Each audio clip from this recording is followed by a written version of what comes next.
So let's do that.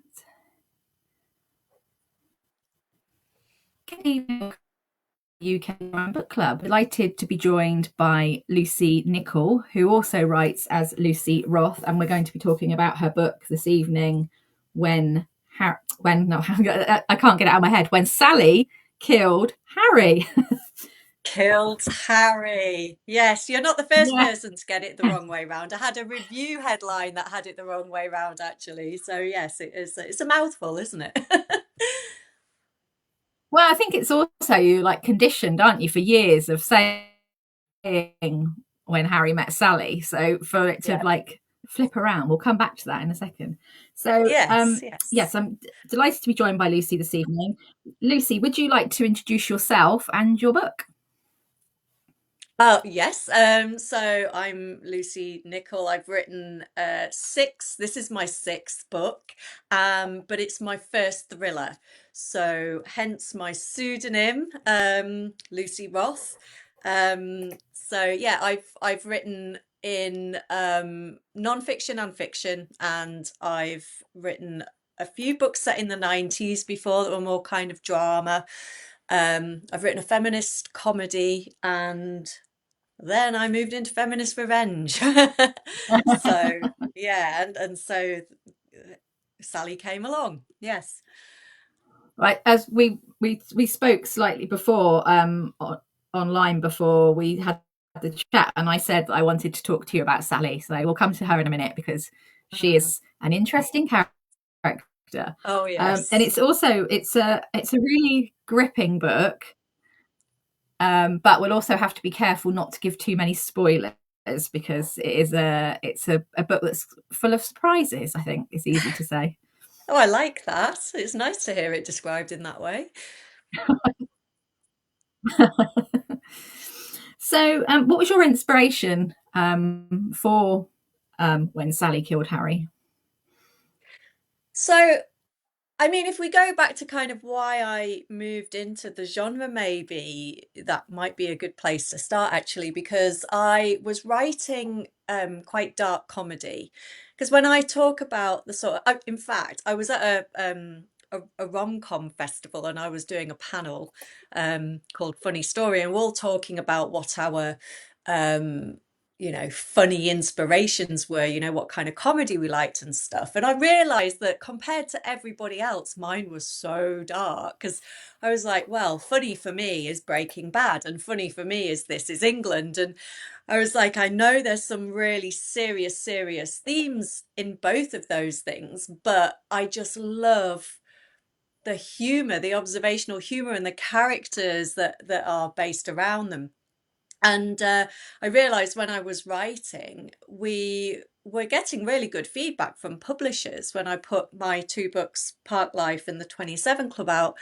But the words too dark kept coming back. And so my agent said to me, I wonder if, do you want to write lighter? And I was like, no, I don't, it doesn't interest me. I like when I was a kid, I was reading horror and thriller. I think probably my first adult book was probably a Stephen King. Um, and I was like, no. And she said, well, I think what you've got to do is go all out then. You need to look at the Yeah, thriller genre. And I was like, can I do that? Can I actually do that? I don't know why. It just felt like such a huge leap. But what I did was I got some funding from Arts Council England to have some mentoring and coaching with a thriller author, with Nikki Smith, who's brilliant, with Graham Bartlett, who's yeah, also a crime writer, former Met detective, and various other people. So I kind of got to grips with the genre, and at that point, I knew I wanted to write feminist revenge because I just had these stories. I had these, well, the stories were probably driven by anger, if I'm honest, and feelings and yeah. experiences over the years. And so I started writing one that was quite dark. It was kind of in the alt music scene as I was writing, so it still wasn't like hugely commercial. But just as I finished the first draft of that, Avon got in touch with my agent and said, "We want a feminist revenge thriller. Would Lucy be interested in writing one?" And my agent was like, "Oh my God, the universe is listening. It must be." Um, so I already had this like drive to write a female serial killer who was going to be going after bad men. I'd already written one, and I think Sally, like I say, I'd kind of stepped in another character's shoes, but she's a bit more sort of punk rock, I suppose. And Yeah. then I took Sally, I thought, well, we've got to think commercially here. Let's make her, she's on the Manhattan scene, she's drinking cocktails, she dresses brilliantly. Um, in fact, one reviewer sort of described it as Sex in the City, but they kill their dates. Yeah. Yeah, I haven't actually thought of it like that, but that's actually a really good, yeah, a really good sort of way, like review of it actually to sort of, Yeah, yeah, describe it like, was yeah. So it is, but I think what drives it is just, the it's almost like, if you've had a bad experience or a bad encounter, or you've read some horrible misogynistic stuff by influencers on Twitter or whatever, and you go to bed and you're lying there yeah, and your brain moves into this kind of fantasy scenario thing of how you're gonna get people back, and it's obviously so far removed from reality. But I think Sally is what my revenge fantasies conjure, if you like. So she is yeah, taking all that anger at the world, at bad men, and I say bad men specifically because I love men. I'm married to one. I've got a stepson. He's wonderful. Um, but I have had some experiences with bad men, and I think every woman, every girl probably has to some degree, to yeah, varying degrees. And, the fact that I have to really consider when I'm going out for a run or whether I'm getting the bus home, is it too late for me to hop on a bus and do that yeah. cut through? It it infuriates me. So yeah, I took some very real and hopefully handled sensitively issues, but then I layered a bit of cathartic revenge fantasy on top of that. So I had lots of fun putting Sally in all these situations where she really does get her own back. I mean, she's really interesting, and I think you touched on then about like that sort of the thought that we have as women of like that we have to consider our safety wherever we are. So whether we're like in a position where we're in, with someone we don't know, on a train, on a bus, Yeah. single, late at night, men don't even think about that sort of thing, and that's not just because they haven't had it, it's just because it's sort of drilled into them early age. Because I feel like all our mothers, careful going home on the bus. Yeah. I mean, I think there's definitely it's a thing that we as women have to think about. I think various groups of people do have to think about it. I mean, I have it one of the worst experiences. I mean, and I have had friends who have been through so much more than I have, but I remember walking home on Millennium night and a guy grabbing me on a street, and I'd been like, oh my God, I'm so stupid, I'm so embarrassed. I walked down the old railway track. I was asking for it. You get that feeling that you feel so ashamed, and it's only years later that I started thinking, why was I angry with myself? Like, why was I not Yeah, angry at this yeah, guy who ripped my top? And I got away. I was just coming onto a main busy street, so I felt really lucky, but it could have been very different. But I do yeah, think that while as women we all think about it, I know my stepson is 6'4" and a gay man, and I know like my husband's sometimes worried about him because he's so tall. yeah. He always wore really cool clothes, like his hair would be pink or blue, or and he'd wear like really out there clothes. He was so cool. But and he still is. But I remember, when it was like Pride in Newcastle, and my husband would be like, just be careful where you're walking, because there's still there's hate crimes against so many different groups of Yeah, people, and it's frightening. But obviously, as yeah, a woman, being a woman, that's what I can relate to, obviously, more than anything. yeah. And Sally, at the beginning of the book, I think you sort of say the sort of the strap line is, isn't this is not a love story? It's a rom com gone rogue, and it sort of starts off as she's talking to her flatmate. She really wants she really wants to have a relationship, but because of what's happened in her life before, she doesn't trust men, um, Mm, and that's because of her past with her, but also her past with her mother. She yeah. had a very traumatic sort of start in life. Um, Mm, and sort of in the beginning, I was thinking, well, this doesn't, I'm thinking it's not going with the title because that's quite clever. You get sort of lulled into thinking but then it sort of turns, doesn't it? It turns, because I don't want to give too much away, but I think yeah.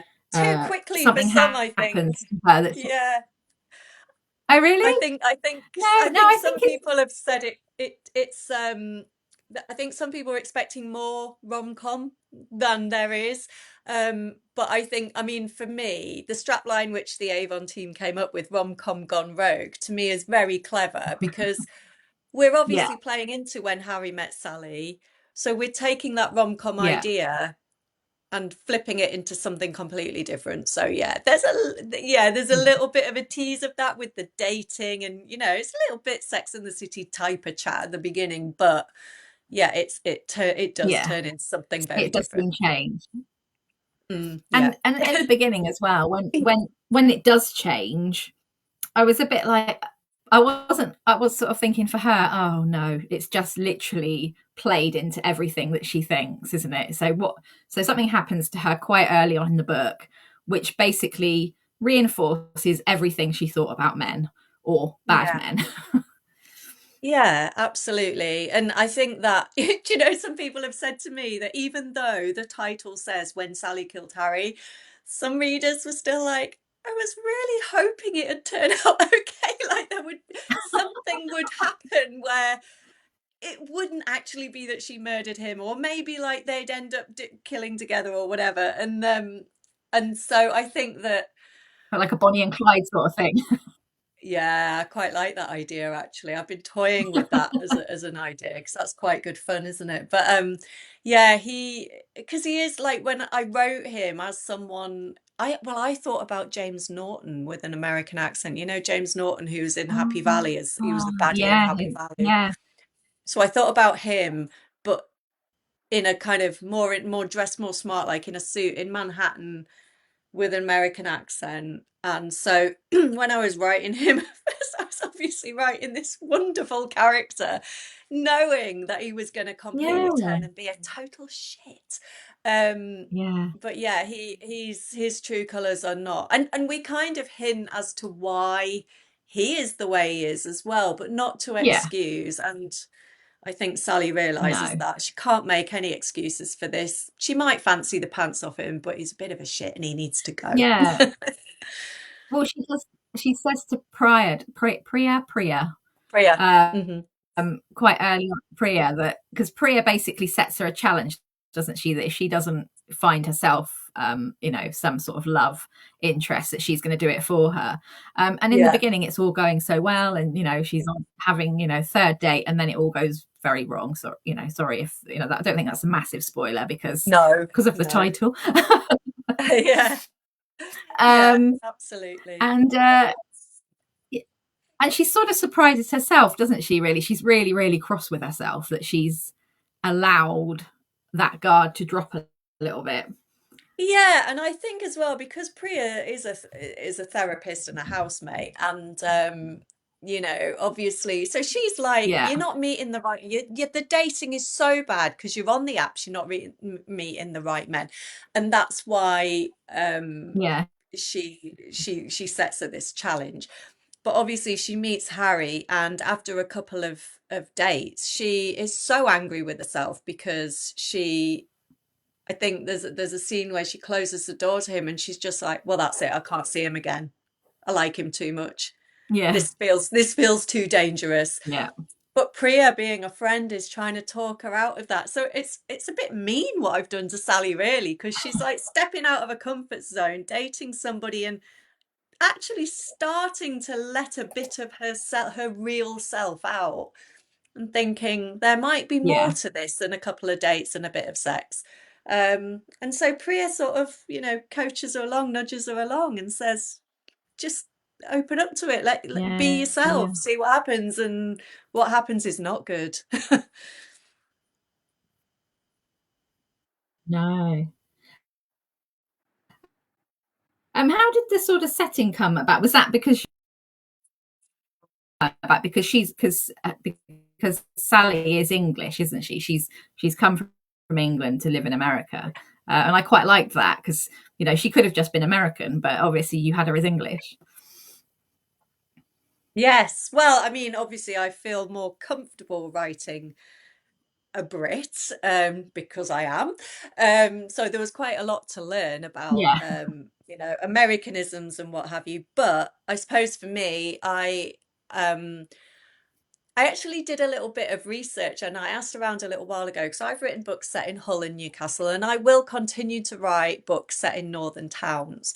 But, for my first thriller, yeah, and I'd previously chatted to editors as part of my Arts Council research, actually, about, which places do international readers kind of get. And I was told London, the Cotswolds, and Scotland are always like high on the list. People all around the world get those yeah, places and can feel they can imagine them, picture them, relate to them. So they have London, so Sally's from London. New York, because if you can hear thunder, by the way, it's my cats chasing each other around upstairs. well, mine are doing that as well. Mine have just literally flown past the front, past the door. Oh, well, mine have got the post-dinner zoomies, I think. They're running around up I there. think that's what But mine must have got. I've got three of them as well. Crazy, yeah, So yeah, Manhattan. So been I've been to New York a few times, and my husband was lucky enough to spend 4 months working there. He's an actor, and he had a really good role on Broadway a few years ago. oh wow, So I went out and visited him a few times. Feel like, he's lived there, so he kind of really gets the vibe of Manhattan. yeah, It was a few years ago, but so it just felt like it clicked. And, I'll be completely honest, because the first thriller that I wrote as part of my research and my development, with a character called Kat, who's quite punk rock, and it's set in Newcastle, and it's yeah, it's in the 90s. I just thought, how can I do this, but how do we make it more commercial? How do we kind of just go as big as possible? And Cocktails in Manhattan, and London to New York, it felt right. yeah. Yeah, I mean, it definitely sort of makes that sort of setting, doesn't it? Sort of, it does like that. I don't know. I hadn't actually thought of like the whole Sex and the City thing, but actually now you think about it, that does sort of fit in with it really well. And the sort of online dating, was that interesting to research? Because I'm sure there's a lot of horror stories out there of I've got friends and who have had experiences with online dating and being ghosted and all sorts of awful things.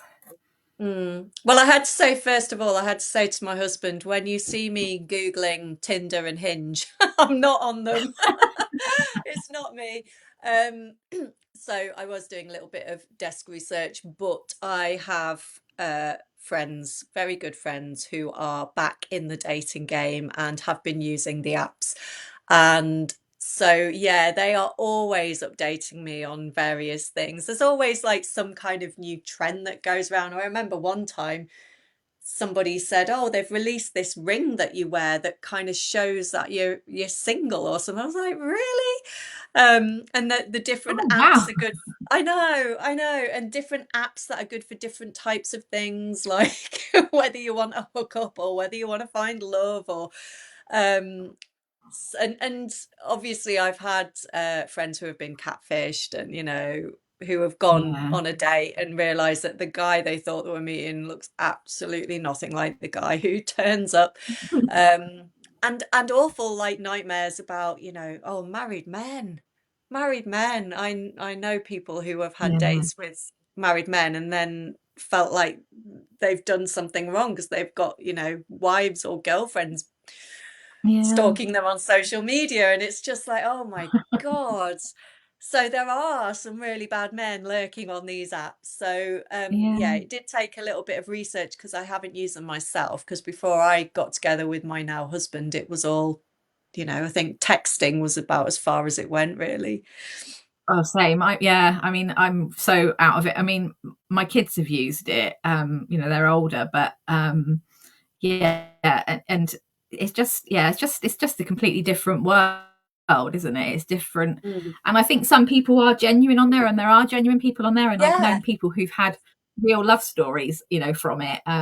But Mm. I think you have to, for want of a better saying, separate the wheat from the chaff. I think she does talk about that. And actually in the book, I think Priya says something about that. Like, um, because I think Sally says you can't filter them out as easily in real life, and she said you're not filtering them out at all. You keep ending up on bad No, dates, so it's not working for you, is it? So no, yeah, I suppose there is something to be said, isn't there, for meeting people in real life. But it does work. You're right. It does work for lots of people, I think. But just yeah, from as far as a research point of view goes, I think even if people have had good experience, they've always had some strange experiences on online dating apps. oh, So definitely. And I think yeah. sometimes they start from experience of other people. Like Sally, they start off oh so well, and Mm, then a few dates in, it's not going so well. Maybe yeah. not to the extent hers is, but Mm. yeah, Yeah, yeah. Oh, I feel so lucky I don't have to worry about it. It's quite nice being married to an actor, because he can do any different accent and any different like I feel like I live with about five different people sometimes. So I get quite a bit of variety. But no, I sometimes do think like it's exciting when people do enter the dating game again, it's like I don't know whether it makes you feel young again or, I'm like 47 in next month, God. Um, so, it is exciting, but the worry around it, the idea of, what are the red flags? yeah. I've just, oh God, it's such a maze to navigate, isn't it? Yeah. And I think also you touched on it at the beginning about this whole sort of men that hate women, this whole sort of movement of misogyny and, people like, Andrew Tate and that sort of thing. Oh, yeah. It's frightening. But also, I mean, did you sort of go into research with that sort of thing, or did you sort of, did you unfortunately know enough about that sort of thing anyway? I remember reading a while ago about the whole incel movement a few years Mm, ago, and being really quite taken aback by it. But I think what has shocked me more is I'm not really active on Twitter anymore. no, I don't think it's a nice place to be anymore, but well, it never it's not. was No. really, but it's definitely not now. Um, but I think what shocked me even more was seeing how mainstream social media was making misogyny. Yeah, You yeah, know, in the interests of free speech, there's this idea that hate speech is free speech. It's like the no.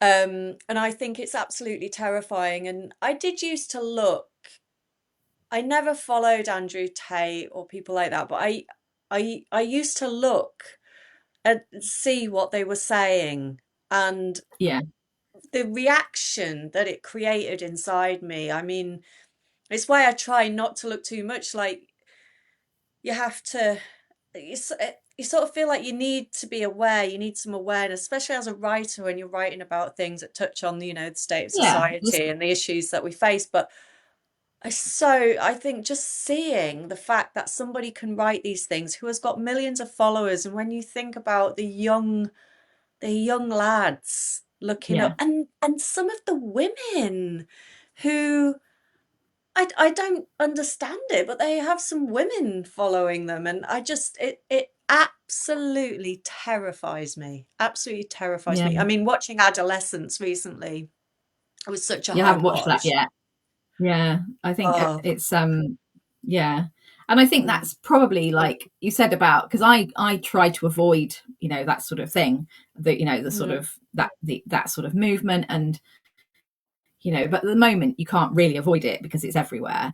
But I mm. can sort of see where that sort of rage comes from because we think as women we've come so far, but actually when you start hearing the things that they're saying, you think, have we come very far at all?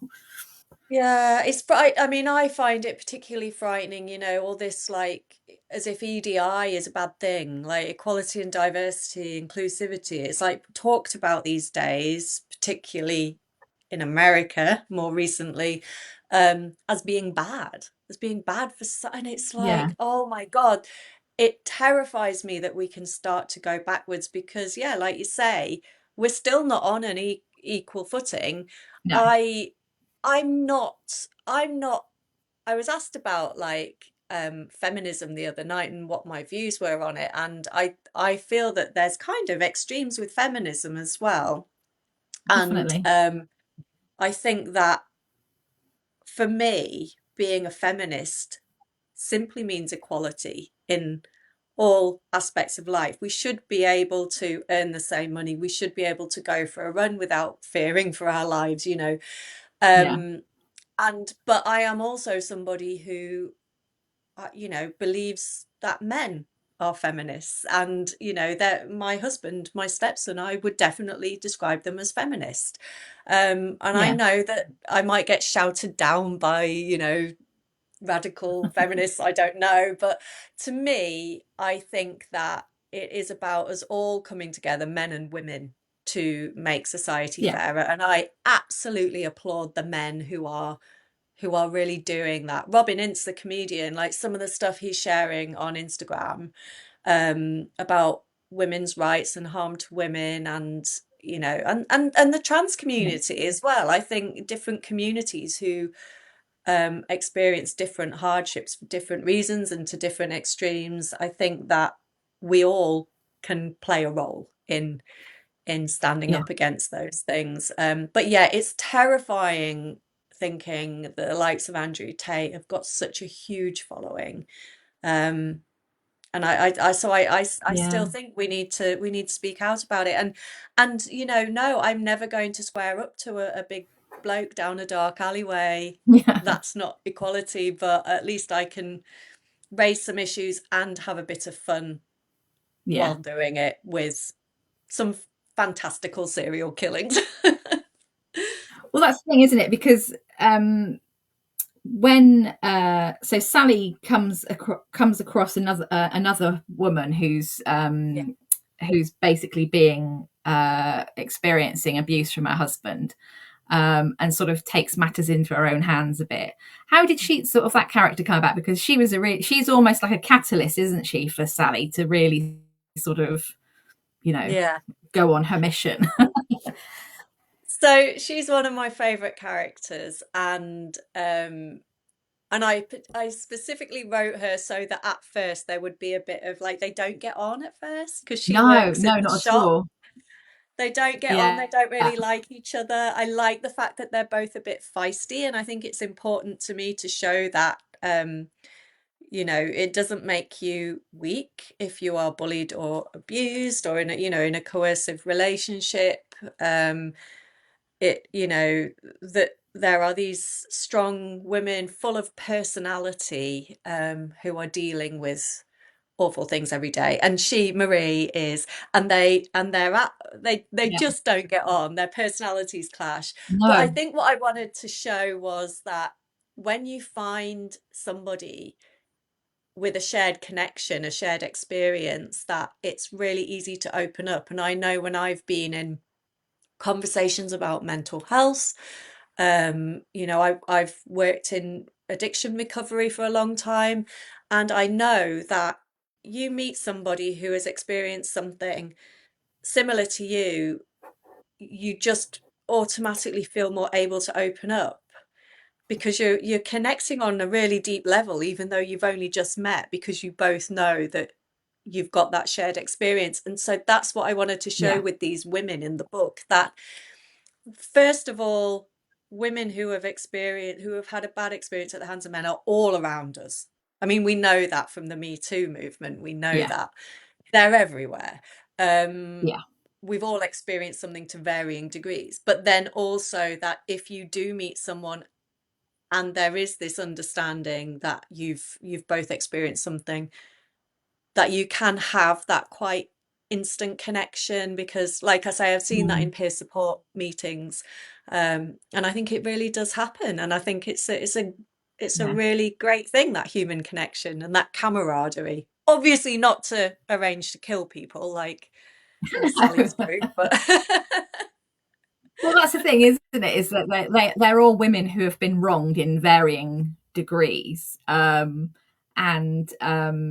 sort of her and Marie come together. You know, Marie's actually quite like, well, what did you do that for? Sort of to start with, isn't she? But then it's sort of Mm. almost jolts her, isn't it? Because I think that's the other thing, isn't it? Probably with sort of being in that relationship, or like you say, addiction, sometimes it can take somebody else to sort of point it out to you that that it's happening, even though you know yourself. But it's just when somebody else sort of sees it and says it, it becomes more real.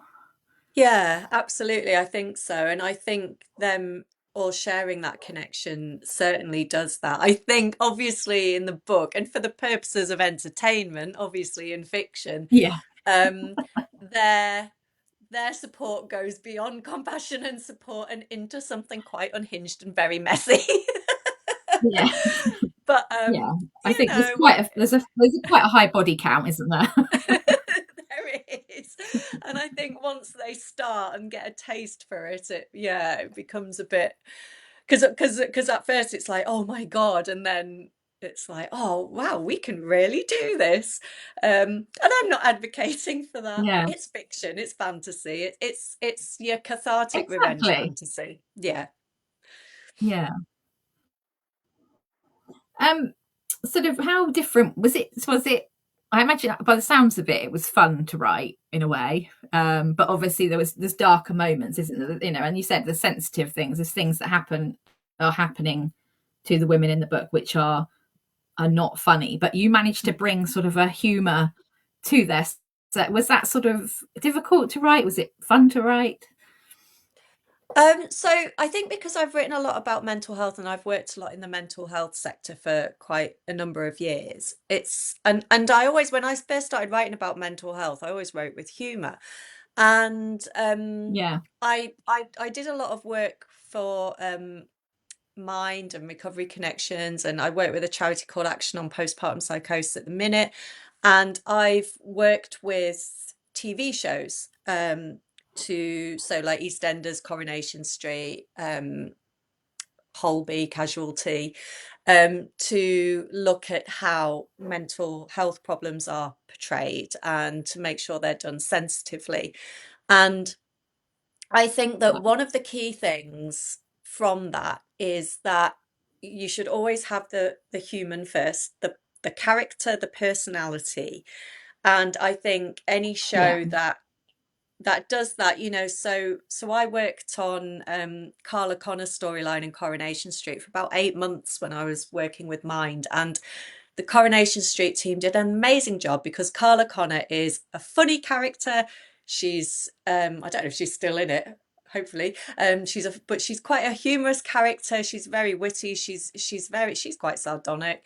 And she's very strong. And they wanted to look at her experiencing an episode of psychosis. And I found that really interesting because we already knew the character. So to yeah, me, it wasn't like, oh, we'll just introduce this person with psychosis and then they go away again. And so all you see is the illness.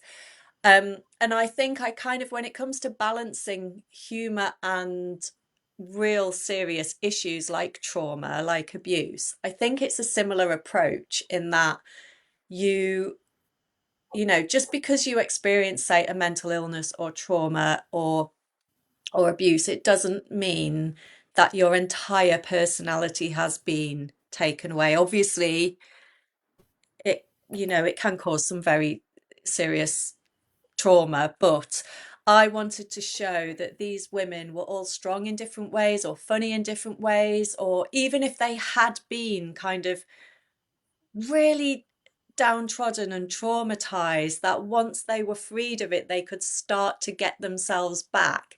And so it's in those bits that I think you can find Yeah. humor. When I was talking about their abusive situations, I never use humor. Absolutely not. Um, No, but no. as they start to find themselves, as their friendship dynamics take hold, Yeah.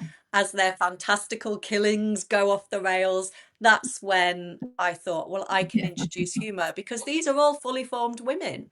They are all Yeah. women with interests and personalities, and so yeah, I think it's just about making sure that you use humor at the right moment. And I hope I've done that. I never know if I get it 100% right, but I hope I've done that.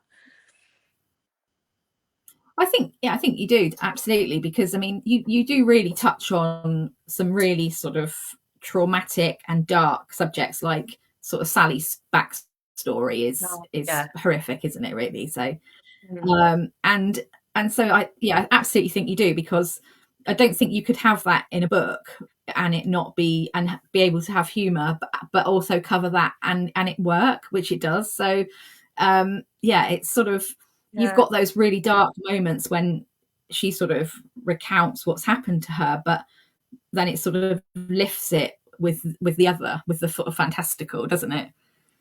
Yeah, so I think, like, without going in spoilers, what happened to her, those are very serious moments. Her Yeah, flashbacks are quite traumatizing for her. yeah, But when it comes to, yeah, getting revenge on bad men, it's like, yeah, I mean, that's the OTT fantastical stuff that we can have yeah, a bit of fun with. We can make it a bit farcical, we can have an attempt that goes a bit wrong, or, yeah, but or we can also have an attempt that um, is equally dark and shocking. So yeah, yeah. yeah. I like it. I really like the book. I like it when it changed. I mean, there's lots of things I liked about the books, but I really like it when she sort of goes hunting for Harry in the beginning. Because she finds out that he's not who he says he is, and yeah, she's like a Yeah. woman on a mission. And I was like, yeah, but that was really good. I really liked that sort of side of her. I was like, right, okay, I'm not taking this anymore.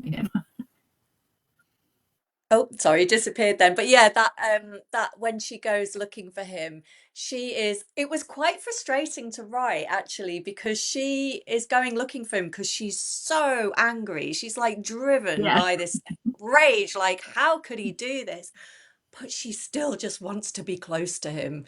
Like there's this yeah, animalistic, like, because she's got no good reference points when it comes to men, she doesn't really understand what a healthy relationship is. So her no, attraction is very skewed, and um as much as she hates him, she kind of also gets a thrill from being in the same room as him, getting up yeah. close to him without him knowing. So yeah, she's quite frustrating, but I think, I just think on a lighter note, we all look back at those bad boys we dated in our teenage years, and you think you kind of like, Yeah. why did you do it?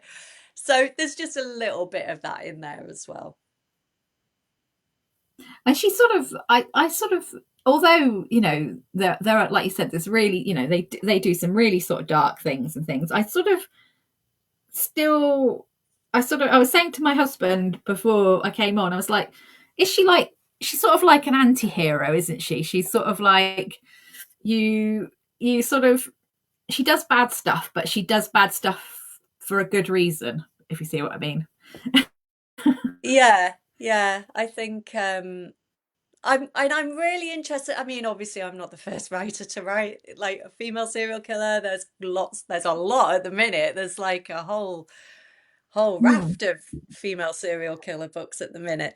But I think what's it like I've always been really interested in fact, whenever I watch something on TV, I'm always saying to my husband, like, who are we rooting for? Why are we rooting for them?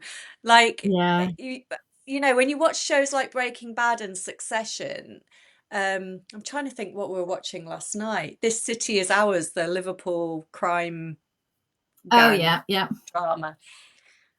And everybody has done something awful, like abominable, but you're yeah. still behind them. And I really like toying with that. And I think, you know, some people don't. Like I watched I mean, my mum actually loved it. She said she didn't like the swearing and the she didn't get some of the terms like catfishing and stuff, but she Yeah. really liked it. And I was really pleased because I thought that she might not. But she also really loved Breaking Bad. But then I tried to get her to watch I can't remember if it was Rebus or Irving Welsh's Crime, and she was just like, I just don't like him. He's not doing things as he should be doing. It's like, well, no, well, he's very corrupt. I'm like, yeah, but his end goal's good. And she's like, I don't care. He should not be doing that. And I think that you know, it's like personal preference, isn't it? It's like, can you get behind somebody who is Yeah. that seriously flawed? And I really love the idea of playing with that. Um, and even before I was writing thriller, when I wrote Park Life, which is about addiction and recovery, Emma, the main character in Park Life, because she was so deep into denial, her behavior was, you know, really out there, but people really got behind her because they could see what struggles she was going through. Um, so Yeah. I think in every type of thing I write, I'm really interested in our flaws and, you know, Sally's not a perfect human being. She's certainly not a perfect feminist because she keeps lusting after Harry, even though he's a bad guy and she wants to kill him. Um, she's flawed and human, I hope. Yeah. I think that's really interesting what you were saying about people, because actually I haven't watched Happy Valley until the other day, and Oh, I've just finished watching. I finished just finished watching the first series, so no spoilers. But he, James, you said about James Norton James about being the Norton. character, and yeah, and I loved him as Will in Grantchester. And I watched that first, and then other people I know have watched him as Happy Valley, and then Grantchester, and they haven't been able to deal with him as being the vicar because he's so awful in Happy Valley. But I was like, well, that can't, you know, I mean, he's such a good actor, isn't he? So Oh, that's the yeah. thing, isn't it? But it's you know how you sort of, yeah, how an actor, like you said about your husband, can be such a bad person and such a good person. um Yeah. and yeah, it's just so, because also I was reading lots of like forums about I can't think of his name now, who he plays in Happy Valley. Tommy Lee Tommy Royce. Royce, yeah, because he is Yeah. awful.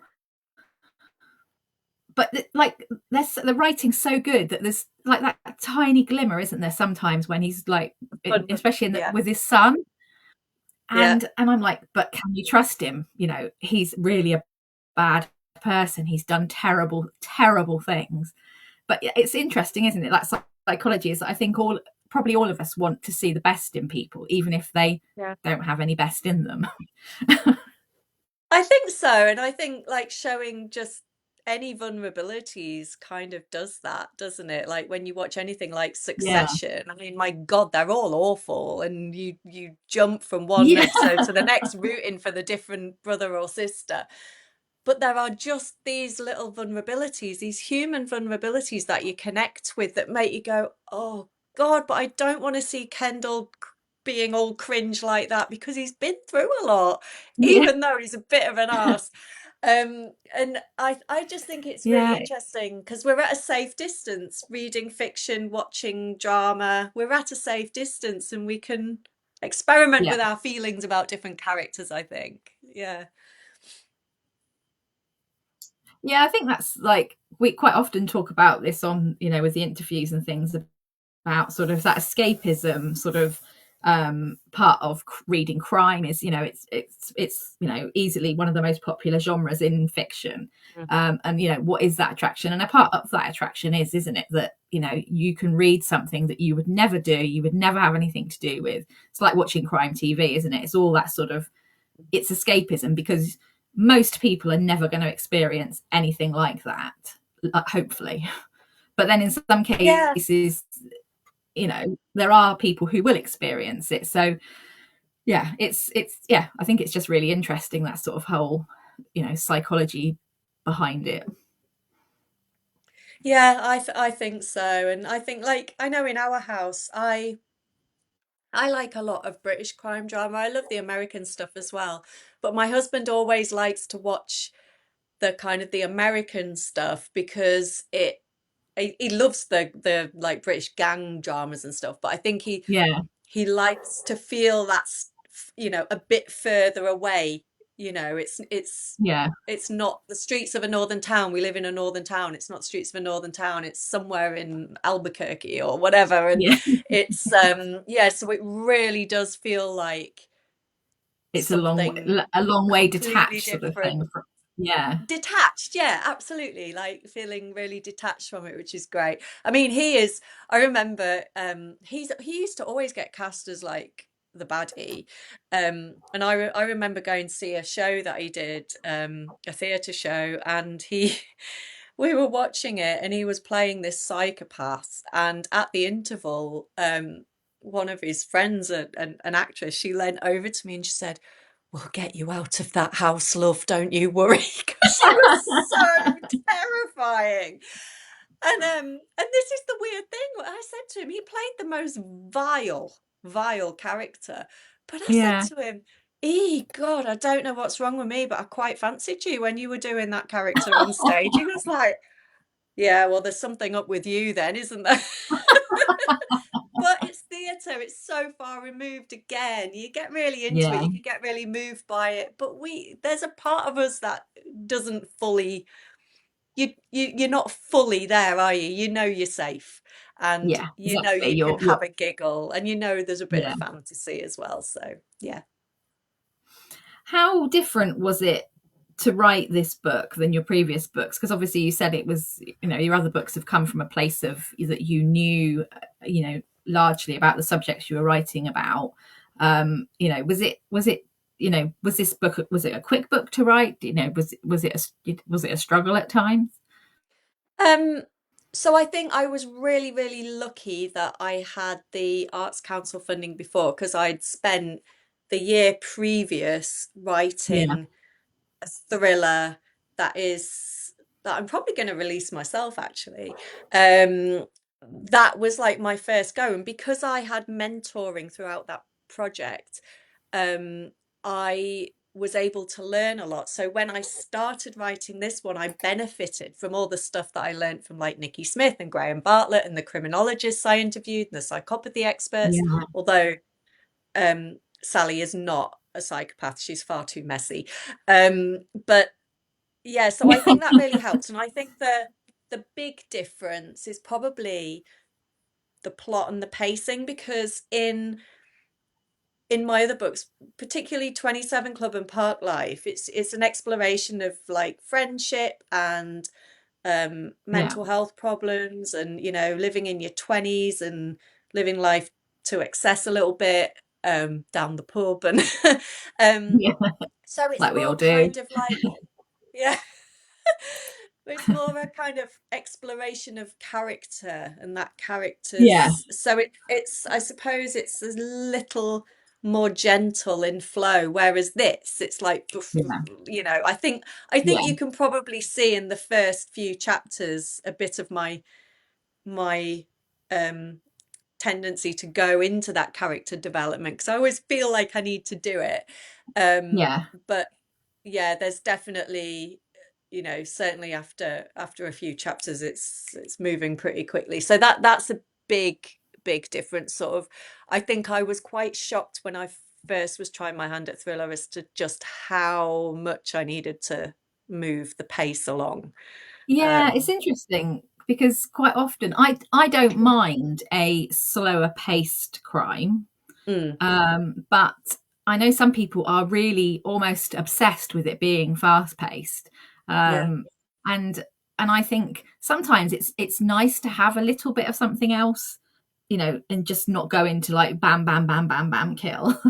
yeah, It's nice to have that sort of, because if you think about sort of, sort of crime writers from from before, generally there is some sort of story to start with, isn't there, to get yeah, the reader into the, it isn't just right, here's a murder, here's another murder, here's another murder. Like some of the sort of midsummer murders, you can have like 7 murders in one day and you're like, blimey. yeah. um, so yeah, so I guess it's horses for courses, isn't it? Some people do like that sort of pace. But did you sort of feel that with writing, that pace was definitely sort of, were you sort, did you have to sort of speed it up quite a lot? Yeah, and I think I speeded it up even more than like my first draft with the help of my editors. So I worked with two Yeah, editors, Alicia and Emma, and they really helped me to obviously knock it into shape. I really love that structural edit point of writing a book because I think you're kind of on your own for so long, right? Head yeah, down writing this book.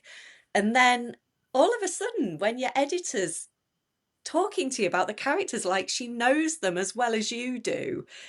It's yeah, such, to me, that is such, it's a huge buzz.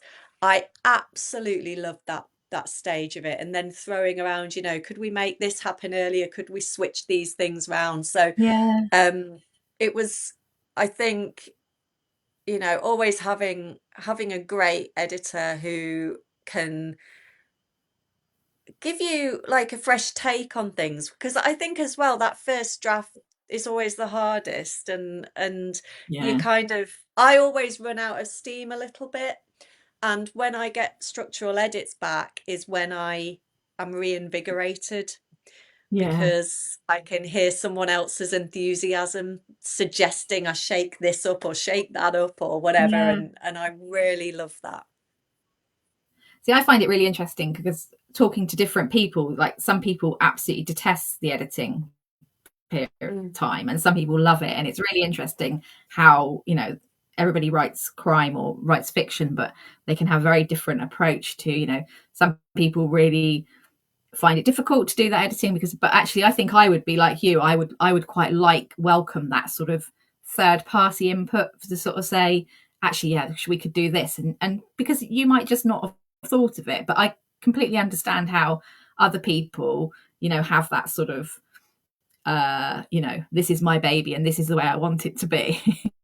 But editors generally know best, don't they? So I just think, I mean, I just feel like, letting somebody else into the world and, move things around and it feels really special. And I remember when I wrote Park Life and I published that myself and I was writing it and it was about Emma's descent into quite a serious state of addiction.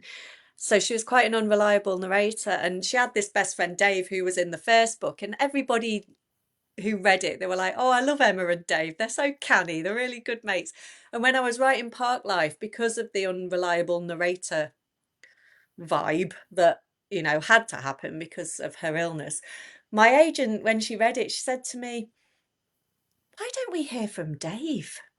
Why don't you why don't you bring him in? Why don't you try writing as Dave?" And I was like, "Oh my God. Why didn't I think of yeah, that?" And it's made such a huge difference. And it was so exciting for me, having created this character Dave in the first book, to then step inside his head and look through his eyes yeah, at Emma. So I think that just having somebody, it's almost like as well being given permission. Because I yeah, always joke about my editor at Avon, Emma, when we went out for lunch. and Anna just going, can you not just kill him as well? Can you not, in fact, just can you just kill them all? Just kill them all, Lucy, just get rid of them. They're all bad men, get rid of them. And I was like, do you reckon? She's like, yeah. I'm like, nice one, I'm gonna write that. So I just love it. I just love, being given it's almost, it feels like being given permission to just do more and experiment more, and Yeah, um it frees me up, I think. Yeah, I love it. yeah, definitely. I'm just looking. It's nearly 8 o'clock, so the time has flown. It's been such a Gosh. joy to chat to you. What's next for Oh, you, Emma? Oh, called you Emma. Oh my God! So I said that, didn't I? I That's because you're saying about I know, Lucy. it's I said, because where I I've got got Emma Emma the from? character That's because and you Emma said the Emma. editor, and my middle name's Emma, so there you Yeah. go. So Oh, but Lucy. Sorry. Yeah. yeah, so I am so I'm throwing ideas around with my editor. I really, really have enjoyed working with Avon. The team are Yeah. amazing. My editor Emma is wonderful. The marketing team are great. They've just been an absolute joy to work with. So I really, really hope that we can do something else. So we're just currently chucking ideas Yeah. around, and I've decided Fantastic. to self-publish my the first thriller, the thriller that I wrote that's sitting in a drawer. So Oh wow. I've yeah, it's because it's not, like this one's hit the supermarket shelves. It's never going to be one of those books because of the, the references are quite niche, I suppose. Yeah. Reference to the Riot Girl movement of the 90s and stuff like that. But it's a passion project, and I've got brilliant, amazing designer on board and a great editor, copy editor. It's been manuscript assessed and everything, so I think I'm going to get that out, and then yeah, just keep fingers crossed that I can. I'd love to keep working with Avon. I just think they're a dream team. So yeah, we'll see. I'll keep everything Oh, crossed. that's great, isn't it? That's like, yeah, that's amazing. I think it's lovely when you find your sort of your clan, isn't it, as well? Yeah, I'd like to do more with them. So yeah. Um, just before we go, the last question is: would you like to recommend anything that you've read recently and enjoyed? As always, put our people on the Oh, spot with this one. oh my God, because there's so many. I've got to say, the book that made me gasp the most, and the book that I had to keep picking it up because I felt like I needed to go into that world, even though the world was really quite horrific, was The Lamb by Lucy Rose. Do you know that one?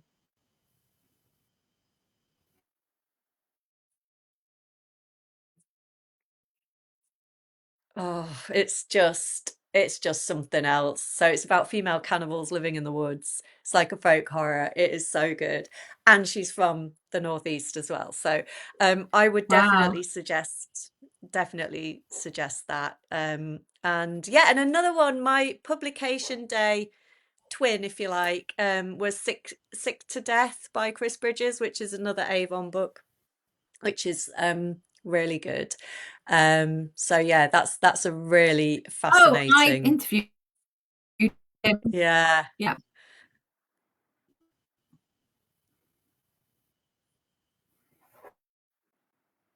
Oh, it just glitched there.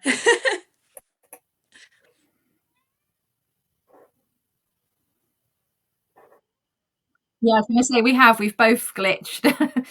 Have we both I glitched? said that I'd interview Chris last week, so yeah, we Yeah, oh have. I think yeah. we both did. I can And see you again now. Can you see me? I can. You're moving Yeah, now, so that's good. Yeah, and he wrote an Emma as well. But yeah, that was a really he interesting. did. Yeah, Yeah, so definitely. But I honestly, anything by yeah, Lisa Jewell, anything by Claire Douglas, C.L. Taylor, like thrillers. Yeah, yeah. Fantastic. I'm all over Yeah. them. Oh, thank you so much, Lucy, for joining us. It's been a real pleasure to talk to you, and I loved. So, when Sally killed Harry is out now. This is my proof, so you can see the side Yeah, there. so it looks like Out that one. now, in yeah, in supermarkets and all good bookshops. So yeah, so Yeah, if you want a book that's a little bit different about female rage and like you said, fantastical, then this is the book for you.